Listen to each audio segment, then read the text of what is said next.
அசாம் மாநிலத்தின் ஜோர்காட் மாவட்டத்தில் உள்ள பிரம்மபுத்திரா ஆற்றின் நடுவே இருக்கும் கோகிலா. ஹாய் வீவர்ஸ், இது வந்து நான் நாகப்பழங்கு மரம் வந்து பார்த்திங்கன்னா நான் நட்டு வளர்த்துட்ருக்கேன். பெரிய மரம் இருக்குது. அதுலேருந்து வந்த பழத்தில் சாப்பிட்டு நான் போட்டு வளர்ந்த செடி தான் இது. ஏற்கனவே அந்த மரமே வந்து நான் சாப்பிட்டு போட்ட அந்த பழத்தில் வந்த மரம் தான் அது. எவ்வளோ மரம் வளர்ந்துச்சு. அந்த ஒரு மரத்தை மட்டும் எங்கள் அப்பா கிட்ட நான் அழுது அடம்பிடிச்சி வாங்கி வச்சு நட்டேன். அது இப்போ இன்றைக்கி எத்தனையோ பறவைகள், ஜீவராசிகள், அக்கம் பக்கம் உள்ளவங்களுக்கெல்லாம் வந்து அது வந்து உபயோகமாக இருக்குது சாப்பிட்றதுக்கு.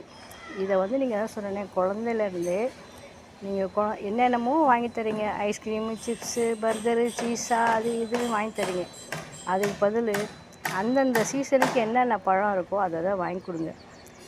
அதிகப்படியாக பார்த்திங்கன்னா காயில் வந்து கோவக்காய் சேர்த்துக்கோங்க. ரெகுலராக கோவக்காய் சேர்த்துட்டிங்கன்னா உங்களுக்கு சுகருன்றது வரத்துக்கு வாய்ப்பு கம்மி. இப்போலாம்